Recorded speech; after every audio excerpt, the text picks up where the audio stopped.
প্রতিটা নাফরমানের কবর বড় বেশি ভয়ানক হবে, ভয়ানক। আল্লাহর নবী সাল্লাল্লাহু আলাইহি সাল্লাম বলেন, একজন ফেরেশতা এসে তাকে ফায়ুদরাবু লাহু বিমিতরাকাতিন হাদীদ দরবাতান বাইনা উযুনাইহি, নাফরমানের কবরে ফেরেশতা এসে লোহার হাতুড়ি দিয়ে এত জোরে দুই কান বরাবর আঘাত করবে, ফায়াসিহু সাইহাতান, নাফরমান একটা চিৎকার মারবে, ইয়াসমাউহা মান ইয়ালিহি ইল্লা সাকালাইন, মানুষ এবং জিন ব্যতীত আল্লাহর সমস্ত সৃষ্টি নাফরমানের চিৎকার শুনতে পায়। কবর কি খামখেয়ালি মনে করছে?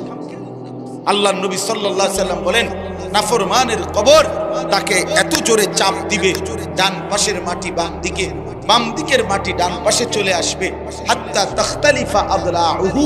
আল্লাহ রাসূল উদাহরণ দিয়ে বুঝাইছে, ডান পাশের হাড্ডি পাঁজর ভাঙ্গা বাম পাশে ঢুকে যাবে, বাম পাশের গুলো ডান পাশে ঢুকে যাবে। কেমন ঢুকবে কেমন ভাবে? হাত্তা তাখতালিফা আদলাউহু। এই যে বাপ, এইটা দেখেন, এই দুই আঙ্গুল যেমন একটা আরেকটার ভিতরে ঢুকে গেছে, এই দুই পাশের পাঁজরের হাড্ডি একটার পাশে এইভাবে ঢুকে। কি মনে করছেন বাপ? এই ছেলেরা কি মনে করছো মিয়া? সারা রাত উলঙ্গ ছবি দেখো, নর্তকীর নাচ দেখো, মোবাইলে নারীর দৃশ্য দেখতে দেখতে জিন্দেগি নষ্ট করে ফেলছো। শরীরও নাপাক, প্যান্টও নাপাক, অসভ্য পদার্থ, জানোয়ার, হাইওয়ান। মানুষের ঘরে জন্ম নিয়ে, মুসলমান বাবার ঘরে জন্ম নিয়ে, এক পবিত্র মায়ের দুধ খেয়ে নিজের পরিচয় মুসলমান এটা মনে রেখে এত বড় জঘন্য অপকর্ম কেমনে করব? বলো সভ্য ছেলে, বলো সভ্য ছেলে, বলো কোন মার ঘরে জন্ম নিছো নাফরমান? খোদার 365 দিনে কোন দিন ফজরের নামাজ পড়ো না, এত বড় জানোয়ার মুসলমানের বাচ্চা হয়? এত বড় জানোয়ার মুসলমান হয় কিভাবে? এত বড় হাইওয়ান কিসের মুসলমান? এটা কিসের মুসলমান? এই অপদার্থ কিসের মুসলমান? কিসের মুসলমান? এত চতুষ্পদ জন্তু।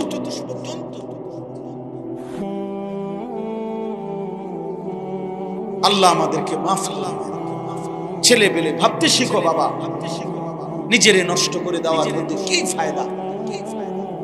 নিজের জিন্দেগি বরবাদ করে দেওয়ার মধ্যে কি ফায়দা বাবা?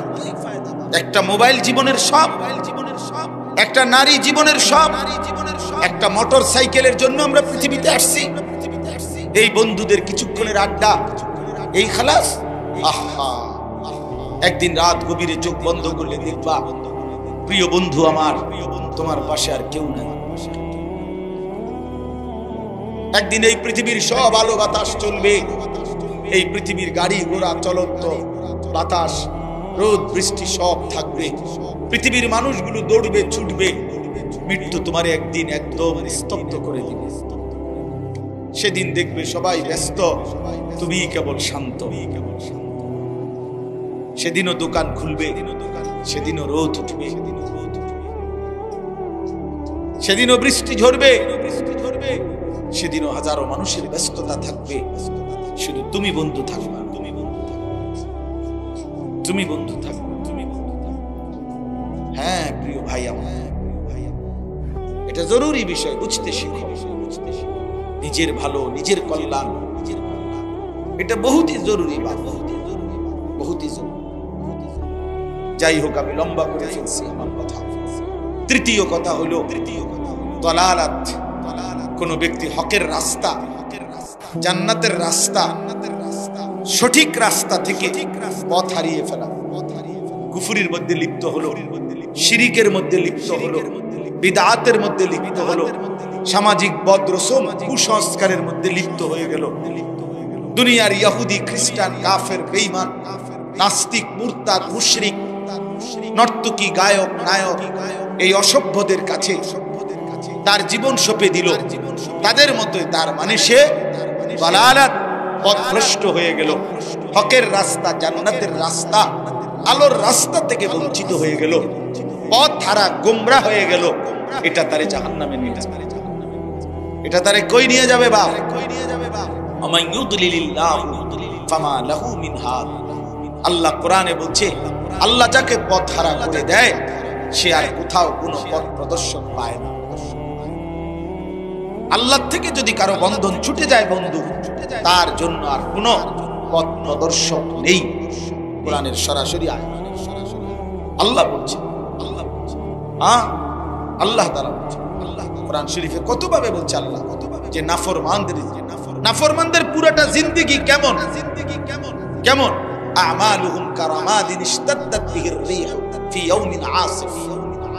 আল্লাহ তাআলা বলছে সমস্ত বেঈমানের জীবনটা, তার মেহনত, তার কর্মকাণ্ড আল্লাহকে ছেড়ে দিয়ে ভুল পথে চলে, নাফরমানির রাস্তায় চলে, তার জীবনটা হলো এমন যে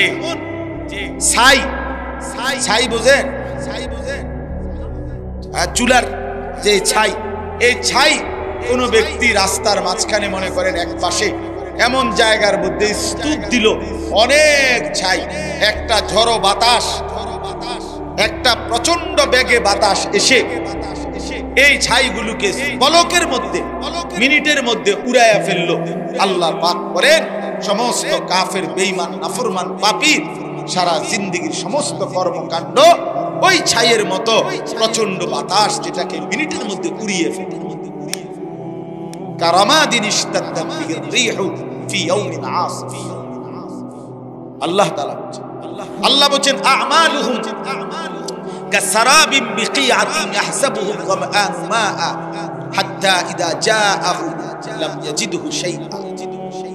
আল্লাহ বলে সমস্ত নাফরমান পাপী তার জীবনটা হলো ওই মরিচিকার মতো, যে রাস্তার এই পাশ থেকে প্রচন্ড রৌদ্রে, এই পিচ ডালা রাস্তায় দূরে তাকাইলে মনে হয় যেন পানি থই থই করতেছে রাস্তার উপরে, রৌদ্রের মধ্যে দৌড়াইয়া তৃষ্ণার্ত ব্যক্তি পানির আশায় যখন সেখানে যায়, গিয়ে দেখে লাম ইয়াজিদহু শাইআন, কিছুই না, সেটা মরিচিকা, সেটা ধোঁকা। তো আল্লাহ তাআলা বলেন আল্লাহকে বাদ দিয়ে, আখিরাতকে ভুলে গিয়ে, ইবাদতকে ভুলে গিয়ে, নামাজ রোজা হালালকে ভুলে গিয়ে, বাপ বন্ধু, জওয়ান বুড়ো, আমি আপনি সবাই রে বলছি, আল্লাহ তাআলা যেন বলেন, আল্লাহ বলেন যেন এটা ওই বেঈমানের মতো যে মনে করেছিল সেটা পানি, কিন্তু গিয়ে দেখে কিছুই না, কিছুই। আমি তো সবসময় বলি বাবা, এই ঘর বাড়ি দালান বিল্ডিং, খাট ফার্নিচার সোফা যা সাজাইলেন, আপনি মরার 20 বছর পরে আপনি নিজে আইসা একদিন কবর থেকে ফেরেশতারে একটু বইলা, কইয়া ভাই আমি শুধু জামু আর আসবো, আমার ঘরে আমি মরার আগে বিশ্বাস করো ভাই নিজে দাঁড়াইয়া থাইকা সোফাটি বানাইছি, খাট বানাইছি, ফার্নিচার বানাই, 6টা চেয়ার বানাইছি, এত সুন্দর করে একটা ডাইনিং টেবিল বানাই দিয়ে আসছিলাম। আজ 20 বছর পরে আমার মনে পড়ছে ফেরেশতা আমার ঘরের আসবাবগুলো আসেনি কত চাইয়াই, শুধু দেখে আইসা বলবো, আমি এরপরে থাকতাম না, কইলাম তো ফেরেশতা যদি কোনো কারণে অনুমতি দেয় তা আইসা দেখবেন খোদার কসম আপনার 20 বছর পরে আপনার সাজানো সেই ফার্নিচার আসবাবপত্র কিচ্ছু না, আপনার ঘরে না। যদি জিজ্ঞাসা করেন ছেলে মেয়ে নাতি নাতনিকে সেগুলো কোথায়, বলবে দাদা এগুলো আর এখন চলে না, এই মডেল আর এখন বাজারে চলে না, এই জন্য এগুলো ফেলে দিস, ফেলে দিস। এরই নাম দুনিয়া, এর জন্যই জীবন শেষ, এর জন্যই জীবন শেষ। অতএব এই 3 জিনিস খেয়াল, 1 নাম্বার গাফলত বলেন, 2 নাম্বার জাহালত, 3 নাম্বার দালালাত। 1 নাম্বার হলো খামখেয়ালি, অবহেলা, কর্ম করতেছি। আরেকটা হলো অজ্ঞতা, মূর্খতা, না জানা। আরেকটা হলো পথ হারিয়ে ফেলা, পথভ্রষ্ট হয়ে যাওয়া। আল্লাহ তাআলা আমাদেরকে এই 3টি মুসিবত থেকেই হেফাজত করেন। আল্লাহ তাআলা আমাদেরকে জান্নাতের পথ, সিরাতে মুস্তাকিমের পথ আল্লাহ তাআলা আমাদের জন্য আলোকিত করে দেন, আলোকিত। প্রিয় ভাই আমার, এই আমি সহজ কথাই এটা বলতে চাই, এই মাহফিল, এই ওয়াজ, আমরা আসলে উলামায়ে কেরাম, উম্মতের ফেরিওয়ালা, আমরা একটা কথা বিশ্বাস করি, ফেরিওয়ালা জানে তার মালামাল যদি 2 ঘন্টায়ও বলার পরেও কোনো কাস্টমারও যদি একজনও না আসে তার সামনে, তারপরেও ফেরিওয়ালা তার বলা বন্ধ করে না, গলি গলি সে শুধু চিৎকার করতেই থাকে, কবি ইধার কবি উধার, কবি ইধার কবি উধার, কখনো এদিকে কখনো সেদিকে। ফেরিওয়ালা তার মাল নিয়ে গলি গলি ঘুরতে থাকে, সেভাবে আমার মাল কেউ না কিনুক, আমাকে বলতেই হবে। ওলামায়ে কেরাম উম্মতের ফেরিওয়ালা আপনাদের দুয়ারে দুয়ারে ঘুরে ঘুরে আপনাদের কাছে আল্লাহর কথা, আখিরাতের কথা, পরকালের কথা বারবার বলতেছে, বারবার একই কথা। এই কবর, হাসর, মিজান, সিরাত, জান্নাত, জাহান্নাম, হালাল হারাম, জায়েজ না জায়েজ, নেক আমল, গুনাহ, এই নাকি আর কি কোনো অভিনব কথা? এই সব বক্তার ওয়াজ এটাই, সব খতিবের বয়ান এটাই, সব জুমার আলোচনা এটাই। অতএব এতবার বলা কথাগুলো কদর, ছেলেরা তোমরা কদর, ঠিক আছে না? ইনশাআল্লাহ আল্লাহ তাআলা তৌফিক দান করেন। সূরাটার নাম সূরা নাহল। আমি যেই সূরাটা পড়ছি অল্প সময় আর আমি আপনাদের সামনে পেশ করতেছি 29 নম্বর পারা। রক্ত ঝরছে মুমিনের, তো তারা যেন নিজের রক্তের বিনিময়ে জান্নাত কিনে নিচ্ছে, জান্নাত গ্রহণ করছে। যুবক ভাই, তোমাদের কাছে আমার একটা অনুরোধ আছে। এতগুলো ছেলে তোমরা মাশাআল্লাহ, তোমাদের কাছে আমার একটা অনুরোধ ভাই, আমার এই কথাটা মনোযোগ দিয়ে শুনো। প্রতিদিন ফিলিস্তিনের মুসলমানের রক্তে এই জমিন ভাইসা গেছে। কি পরিমাণ নারী, পুরুষ, এতিম বাচ্চা অসহায়ের মতো, ভিখারির মতো ঘুরছে, ঘর নাই, বাড়ি নাই, খাদ্য নাই, খাবার নাই, রক্তে লাল হয়ে গেছে মুজাহিদিনদের রক্তে। হামাসের একজন মুজাহিদও দাঁড়াইতে পারে না ঠিক মতো, দাঁড়াইলেই বেঈমান প্রতিটা সর্দারকে হত্যা করছে, শহীদ করছে।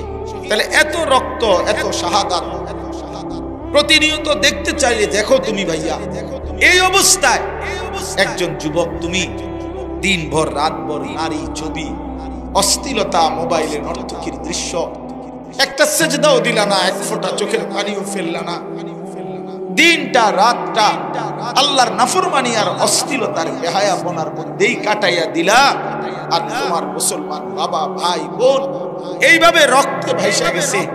আমার বন্ধু, এটা ইনসাফ হইতে পারে? এটা কোনো বিবেকবানের কাজ হইতে পারে না। এত রক্ত যদি তোমার কলিজার মধ্যে কিছু না আনে, এত শাহাদাতের খুব যদি তোমার বিবেকের মধ্যে একটু অনুভূতি না জাগায়, আর কখন? আহা, কে বুঝাবে এই ছেলে? মুসলমানের ছেলেরা নামাজি, সারা রাত শহরে বন্দরে মহাসড়কে, সারা রাত বাংলাদেশের নতুন ফ্যাশন, দামি মোটর সাইকেল। বাংলাদেশে এখন প্রাইভেট কারের চাইতেও দামি মোটর সাইকেল। কথা বুঝেন নাই? স্বাভাবিক প্রাইভেট কারের চাইতেও দামি মোটর সাইকেল আছে। এই মোটর সাইকেল নিয়া যুবতী মেয়ে নিয়া, কার মেয়ে কার ছেলে কে জানে, নিয়া শহরে বন্দরে মহাসড়কে সারা রাত, ঢাকা থেকে কক্সবাজার, কক্সবাজার থেকে ঢাকা, ঢাকা থেকে পদ্মার পার, পদ্মার পার থেকে ঢাকা, এই চলছে। কে মা কে বাবা, কার ছেলে কার মেয়ে কোথায় রাত কাটায়, কোথায় দিন কাটায়। জিনা, ব্যভিচার, অসভ্যতা, অস্থিরতা, এই আমার অসংখ্য ছেলে।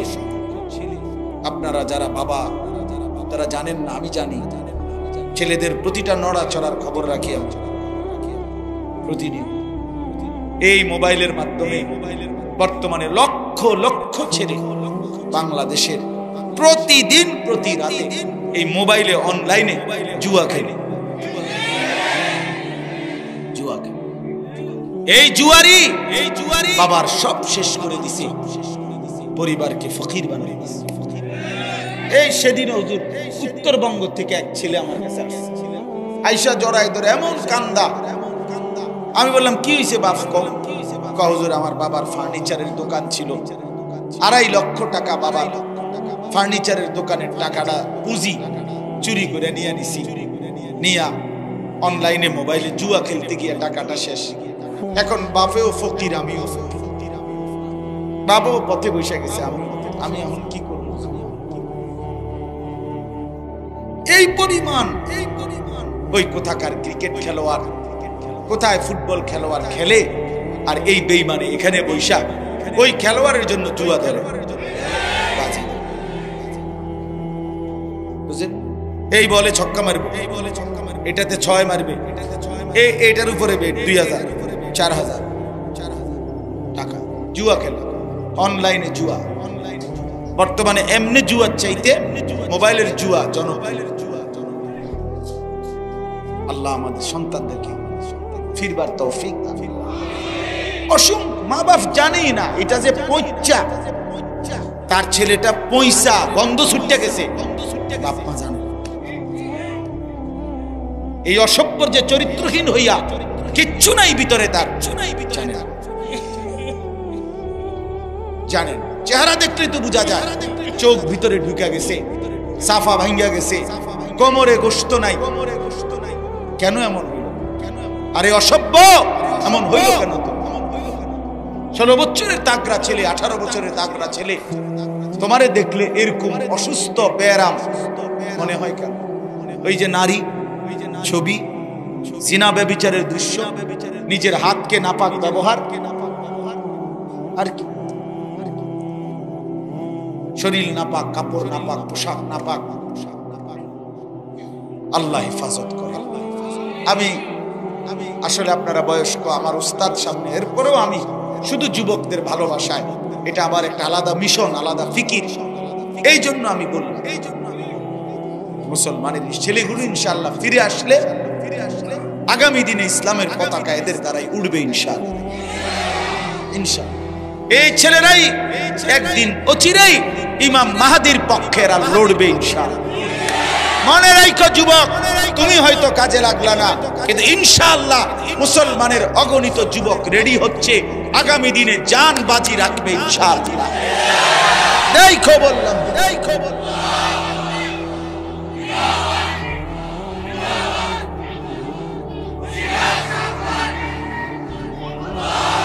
আমরা হতাশ হই নাই, আমাদের উলামায়ে কেরাম হতাশ না। আমরা বলে যাচ্ছি, আমরা বলে যাচ্ছি ইনশাআল্লাহ আপনার কোন সাগরেও যদি কেউ, মহাসাগরেও যদি কেউ এক পাশে পানির মধ্যে নিজের হাত দিয়ে এমনি নাড়া দেয়, যদিও মনে হয় যে এত বড় সাগরে আমি নাড়া কদ্দুর দিলে আর কি নড়বে পানি, না, পানি ঠিকই এক বিন্দু হইল নড়ছে, আমার চোখে ধরা খায় নাই, পানি ঠিকই নড়ছে। অতএব যুবকের কলিজার মধ্যে কারো না কারো দিলে ঢুকবে ইনশাআল্লাহ, একদিন বদলাবে ইনশাআল্লাহ, বদলাবে ইনশাআল্লাহ, ফিরবে। আল্লাহ তাআলা তোমাদের সকলকে ইসলামের জন্য কবুল করেন। তো এই সাহাবীর আগ্রহের কথা বললাম, জীবন দিয়ে দিছে, জান্নাতের আশা। এটাই সূরার তাফসীরের মধ্যে, তাফসীরের কিতাবে আছে। এবার তরজমাটা শুনেন। আল্লাহ তাআলা এখানে শুধু একটা কথা মনে করাইছে। আল্লাহ তাআলা আমাদেরকে বলছে, বান্দা, একটি লম্বা সময় ধরে আমি আল্লাহ তাআলা এই পৃথিবীতে ধীরে ধীরে প্রসেসিং করে তোমাকে বানিয়েছি। প্রতিটা মানুষকে আমি বানিয়েছি। মানুষকে আল্লাহ তাআলা 7টি স্তরে বানিয়েছেন। 1 নাম্বার মাটি, 2 নাম্বার বীর্য, 3 নাম্বার জমাট রক্ত, 4 নাম্বার গোশতের টুকরা, 5 নাম্বার হাড্ডির খাঁচা, 6 নাম্বার গোশতের আবরণ, 7 নাম্বার রূহ ফুঁকে দিয়ে মায়ের পেট থেকে বের করছে। এই 7টি ধাপের মধ্যে আল্লাহ বলেন, বান্দা, প্রথম মাটি। এবার মনে রাখো, মাটির যেই অস্তিত্বের মধ্যে তোমার অস্তিত্ব ছিল, সেটা তুমি 1 মিনিট চোখ বন্ধ করে ভেবে দেখো, কত লম্বা সময় ধরে মাটির মধ্যে আমি আল্লাহ তোমার অস্তিত্ব সংরক্ষণ করেছি। সেটা পৃথিবীর কেউ জানে না, শুধু আমি জানি। মাটি থেকে নির্দিষ্ট পরিমাণ খাবার আমি আল্লাহ উৎপাদন করেছি। সেই খাবারের মধ্যেও তোমার অস্তিত্ব ছিল, সেটা কেউ জানতো না, আমি জানি। নির্দিষ্ট পরিমাণ খাবার তোমার বাবা খেয়েছে, ভক্ষণ করছে, এতে করে নির্দিষ্ট পরিমাণ বীর্য তৈরি হয়েছে। সেটা কতদিন ছিল বাবার কাছে তোমার অস্তিত্ব, সেটা আমি আল্লাহই জানি, বীর্যের আকারে। এরপরে বাবা মায়ের মিলনে স্বামী স্ত্রী উভয়ের মিশ্র বীর্য একত্রিত করে একটি নির্দিষ্ট জায়গা রেহেমে জরায়ুতে আমি আল্লাহ স্থাপন করেছি তোমাকে তৈরি করার জন্য, সেটাও কেউ জানতো না। 10 মাস তারপরে আবারও মায়ের সেই জরায়ুতে আমি আল্লাহ ধীরে ধীরে এই জমাট রক্ত, গোশতের টুকরা, হাড্ডির খাঁচা, গোশতের আবরণ, চোখ, নাক, কান, হাত, পাও দিয়ে একদিন মায়ের পেট থেকে আমি আল্লাহ তোমারে এই পৃথিবীর আলো দেখাইছি। আল্লাহ বলে, বান্দা বুঝে দেখো, হাল আতা আলাল ইনসানি হিনুম মিনাদ দাহর, যুগের পর যুগ মানুষের উপর দিয়ে এতটা লম্বা সময় পার হইছে বান্দা, লাম ইয়াকুম শাইআম মাযকুরা, তোমার উল্লেখ করার মতো কোনো নাম, ঠিকানা, নিশানা, কোনো চিহ্ন, কোনো নথিপত্রে কোথাও তোমার কোনো আলোচনা ছিল না। অথচ তুমি মাটির মাঝে ছিলা, তুমি খাবারের কণিকায় ছিলা, তুমি বাবার বীর্যে ছিলা, তুমি মায়ের জরায়ুতে ছিলা। আমি জানতাম, আমি ধীরে ধীরে প্রসেসিং করে তোমার এই অবস্থায় এনেছি। পৃথিবীর কোনো কাগজে, পত্রে, আলোচনায় তোমার কোনো নাম নিশানা ছিল না। ছিল? কথা বলেন। একজন উচ্চ শিক্ষিত ব্যক্তিকে, যিনি কম্পিউটার, ইন্টারনেট, অনলাইন, গুগল এগুলো খুব বুঝে মনে করেন, ওনারে বলেন আগামী 30 বছর পরে কোন মাটির কণিকা থেকে কোন মানুষ তৈরি হবে, এটা বলে দাও। পারবে কোথাও? গুগল সার্চ করলে এটা বের হবে? কোথাও নাই। আল্লাহ বলেন, ইন্না খালাকনাল ইনসানা মিন নুতফাতিন আমশাজ। এই নুতফাতিন আমশাজ মানে হলো স্বামী স্ত্রী উভয়ের বীর্য একত্র করে আমি আল্লাহ তাআলা জরায়ুর মধ্যে স্থাপন করে আমি আল্লাহই মানুষকে সৃষ্টি করেছি।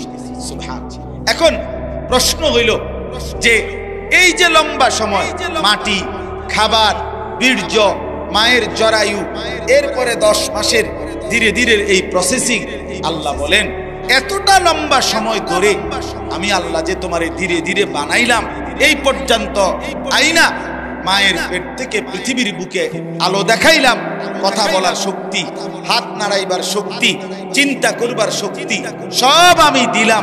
তুমি কি একটা বারো ভাবলা না যে আল্লাহ এত দিন লাগাইয়া, এত সময় ব্যয় করে, এত সুন্দর যত্ন করে আপনি আমারে কেন বানাইলেন? এই আমার কথা শেষ, আর অল্প, এই 5টা মিনিট লাগবে না। বলেন, এই কথা কি ভাবা উচিত ছিল না ভাই? কথা বলেন না, এই কথা ভাবা উচিত ছিল কিনা বলেন? তো কেন ভাবলেন? ওই যে ওই অপদার্থ, এই বেটা অপদার্থ, বেটা উঠে যা, বেটা উঠে যা, বেটা। আরে বেটা তোকে বলছি বেটা, এই গঞ্জিওয়ালা। আবারও সে পিছনে তাকায়, কি পরিমাণ অপদার্থ দেখছেন? মোবাইলটা নিয়ে যে তুমি বারবার ছবি উঠাও নিজে নিজে, পাগল। হ্যাঁ হ্যাঁ, না না, 2-1 জনের বোঝা উচিত। এত বড় ব্যাককল ভেবে দেখেন, কারে বলে? কি গরুরে বলে না ছাগল রে বলে? তাও জানে। চল বেটা, জিন্দিগি এভাবেই চালা। এই জন্য বললাম, আল্লাহ তাআলা বলে, বান্দা তুমি কি একবারও ভাবলা না, তুমি কি একবারও জিজ্ঞেস করলা না যে আল্লাহ এত যত্ন করে, এত সুন্দর করে আপনি আমারে কেন বানাইলেন, এত সময় লাগাইয়া? তো আল্লাহ তাআলা এই কথাটার উত্তর দিচ্ছে যে বান্দা, যদি তোমার দিলে ভাবনা আসে যে আমারে আল্লাহ আপনি কেন বানাইলেন, তো আল্লাহ বলেন, উত্তর দিচ্ছে কেন বানাইলাম শোনো। এই লম্বা সময় যুগের পর, এই সূরা দাহার, দাহার মানে যুগ, যুগ যুগ ধরে লম্বা সময় পার করে আমি আল্লাহ মানুষকে সৃষ্টি করেছি কেন? নাবতালিহি, পরীক্ষা করার জন্য। কি করার জন্য বাপ? সবাই বলেন, আবার বলেন, আবার বলেন, আবার বলেন, পরীক্ষা করার জন্য। নাবতালিহি লিয়াবলুয়াকুম, লিনাবলুয়াহুম, ওয়ালা নাবলুওয়ান্নাকুম ওয়া নাবলুকুম। এই সবগুলো কোরআনের শব্দ। অর্থ হলো পরীক্ষা করার জন্য, পরীক্ষা করার জন্য, পরীক্ষা করার জন্য, পরীক্ষা করার জন্য। আল্লাহ বলছে বান্দা বানাইছি পরীক্ষা করার। এখন কি পরীক্ষা? কিসের পরীক্ষা করবেন মাওলা? তো আল্লাহ বলেন, তুমি জানো বান্দা শোনো, ঘটনাটা হলো এই, আমি তোমার এনে থাকতে দিতাম, তুমি চাইলেও না, না চাই, সুখে থাকলেও তুমি এনে থাকতে পারতা না দুনিয়ায়, দুঃখে থাকলেও তুমি এখানে থাকতে পারতা। মূল ঘটনা হলো বান্দা, আমি তোমারে অস্থায়ী এই দুনিয়ায় অনির্দিষ্ট কয়েকটা দিন তোমার জন্য রাখমু, পুরা টাইম স্থায়ীভাবে তোমারও থাকতে দিব না, দুনিয়ারও থাকতে দিব, কিচ্ছু রে না দেবো না আমি, এটা চাইলেও না, না চাইলেও। জীবনে হাসলেও তুমি মরে যাইবা, কাঁদলেও মরে যাই। সুখের অট্টালিকা থেকেও মৃত্যু হয়, দুঃখের কুড়ে ঘর থেকেও মৃত্যু হয় না। জীবনে যে কোনোদিন দুঃখ দেখে নাই সেও মরে যায়, জীবনে যে কোনোদিন সুখ দেখে নাই সেও মরে যায়। প্রিয় বন্ধু কেউ থাকবে না। আল্লাহ তাআলা বলে, বান্দা এই মূল বিষয় হলো আমি তোমার জন্য একটা আসল বাড়ি বানাইছি, একটা স্থায়ী ঠিকানা আছে তোমার জন্য, সেটা হলো আখিরাত, সেটা হলো জান্নাত। আমি সেখানে তোমাকে থাকতে দেব, মূলত রাখবো ওইখানে থাকার জন্য। এখানে কয়টা দিন তুমি পরীক্ষা দিতে হবে, আর এই পরীক্ষাই দিয়ে আমি দেখব তুমি কি জান্নাতের সেই স্থায়ী ঠিকানায় থাকতে চাও কিনা। এখন আসেন, আপনি বুঝলেন যে আমারে আল্লাহ পরীক্ষার জন্য বানাইছেন, আর পরীক্ষার বিষয়বস্তু হলো আমি দুনিয়ার এই অল্প সময়ে জান্নাতে যেতে চাই কিনা, এই পরীক্ষা, ঠিক কিনা বলেন। এবার আমার প্রশ্ন হলো, মাওলা আপনি পরীক্ষায় পাশ করার জন্য, উত্তীর্ণ হওয়ার জন্য, জান্নাতে পৌঁছার জন্য আপনি আমারে কি কি ব্যবস্থাপনা দিলেন? বই কই, সিলেবাস কই, শিক্ষক কই, কাগজ কই, কলম কই, খাতাপত্র কই, এগুলো কই? কথা বুঝছেন? এগুলো দিতে হবে না, আমি পরীক্ষা তো পাশ করতে হবে, তা আমার পরীক্ষার বিষয়বস্তু কই, কি কই, এগুলো কোন, এগুলো কি? আল্লাহ তাআলা বলেন, তিনটি ব্যবস্থাপনা আমি তোমাকে দিয়েছি, তুমি দেখো বুঝছা। এক নাম্বার, ফাজআলনাহু সামিআম বাসীরা, আমি শুনবার জন্য কান দিয়েছি, দেখবার জন্য চোখ দিয়েছি। তাফসীরের মধ্যে লিখছে মূলত এই দুইটা অঙ্গ আল্লাহ মিসাল স্বরূপ, উদাহরণ স্বরূপ বলছে। অর্থ হইল তোমাকে মাথার চুল থেকে পায়ের নখ পর্যন্ত, বাহির এবং ভিতর এমন একটা শরীর আমি আল্লাহ দিয়েছি। আল্লাহ বলে, কসম বান্দা, যতগুলো হুকুম আমি করেছি, যতগুলো নিষেধ আমি করেছি, প্রতিটা হুকুম পালন করা, প্রতিটা নিষেধ বর্জন করার 100 ভাগ যোগ্যতা আমি আল্লাহ দিয়েই তোমার এই শরীরটা বানাইছি। এমন একটা হুকুম আমার নাই যেটা তুমি পারবা না, এটা নাই। এমন একটা নিষেধ নাই যেটা তুমি বাঁচতে পারবা না, এমন কোন বিষয় আমি তোমার দেহের মধ্যে দেই নাই। কথা বুঝছেন? আমার কোমর বাঁকা হয়, এজন্য রুকু করতে, আমার কনুই, হাঁটু, কোমর সবকিছু ভাঙ্গা নিচের দিকে যাওয়া যায়, এজন্যই সেজদা দিতে। যদি আমার তাল গাছ বানাইয়া কইতো সেজদা দিতে, তাইলে না জুলুম হইতো? কথা বোঝেন নাই? তো আমার দেহে আল্লাহ তাআলা আল্লাহকে মানার যোগ্যতা দিয়েছেন কিনা? কথা বলেন না কেন? ইসলামী শরীয়তের একটা বিধান বলেন যেটা আমার দেহের সাথে মানানসই নয়, কি সেটা? নাই, এমন কোন বিধান নাই। যিনি নারীর দিকে তাকাইছেন তো চোখ সামনে পড়ছে মহিলার দিকে। এখন যদি এমন হইতো একবার কোনো মহিলার দিকে নজর পড়লে আমার চোখ আর নিচের দিকে নামাইবার সিস্টেমে নাই, এমন চোখ নিচের দিকে নামানো যায়? তো যায় তো। আল্লাহ তাআলা যেটা নিষেধ করছেন, ভিন নারী দেখো না, তো সেটা মানার যোগ্যতা শরীরের মধ্যে দিছেন কিনা? সোজা কথা, এটি সারা রাত উদাহরণ দেওয়া। যা আল্লাহ তাআলা হুকুম করছেন, যা নিষেধ করেছেন, তা মানার যোগ্যতা 100 দেহের মধ্যে দিয়েছে। কুল্লু মাউলুদিন ইউলাদু আলাল ফিতরা, ফিতরাতাল্লাহিল্লাতী ফাতারান নাসা আলাইহা। আল্লাহ বলেন, রাসূলও বলেন, মানব সন্তানকে আল্লাহকে মানার, দিন মানার যোগ্যতা দিয়ে আল্লাহ পৃথিবীতে ভূমিষ্ঠ করেছেন। তাহলে এই একটা। 2 নাম্বার, ইন্না হাদাইনাহুস সাবিলা, এখানে দুইটা। আল্লাহ তাআলা বলেন, আরো 2টা জিনিস আমি তোমার সামনে দিছি। এক, তোমার শরীরে আমারে মানবার, পরীক্ষায় পাশ করবার যোগ্যতা দিছি। 2 নাম্বার, তোমারে বুঝাইয়া বলার জন্য জান্নাতের রাস্তা, হেদায়েতের রাস্তা, পরীক্ষায় পাশ করার রাস্তা বুঝাইয়া দেওয়ার জন্য যুগে যুগে আমি আল্লাহ নবী রাসূল আর নবী রাসূলের পরে উলামায়ে কেরাম প্রত্যেক জামানায় আমি দিয়েছি তোমাকে জান্নাতের রাস্তা, উত্তীর্ণ হওয়ার রাস্তা বুঝায় বলা। কাজেই এমন কোন যুগে হইছে তোমার যে এই যুগে আলেম ছিল না, তোমারে বুঝাইয়া বলা হক না হক, হালাল হারাম, জায়েজ না জায়েজ বুঝাইয়া দেওয়ার মতো জমিনে কেউ নাই? এমন কখন বলেন? কথা বলেন না কেন? তাইলে কি আল্লাহ তাআলা বলেন এই দ্বিতীয় ব্যবস্থা হলো আমি আল্লাহ নবী রাসূল এবং নবী রাসূলের পরে উলামায়ে কেরাম দিয়ে তোমার হেদায়েতের রাস্তা বুঝাইয়া দেওয়ার যাবতীয় ব্যবস্থা আমি করেছি। 3 নাম্বার, আমি তোমাকে বুঝবার জন্য সরাসরি আমার আসমানি কিতাবই তোমার সামনে, এই যে ধরো এটা নাও। তো আল্লাহ তাআলা বলেন মানার যোগ্যতা দিছি শরীরে, বুঝাইয়া বলার জন্য নবী রাসূল উলামা দিয়েছি, বুঝবার জন্য কিতাব দিয়েছি। এবার সমস্যা কি? বলেন ভাই, বুঝলে বলেন একজন ভাই যে এবার কি অসুবিধা? কথা বুঝছেন কিনা? এবার আল্লাহ বলেন ইম্মা শাকিরান ওয়া ইম্মা কাফুরা। এবার শুধু আমি দেখব, সব ব্যবস্থাপনা আমি দিয়েছি। বুঝাইয়া বলার জন্য উলামা আছে, বুঝবার জন্য কিতাব আছে, মানবার যোগ্যতা শরীরের মধ্যে আছে।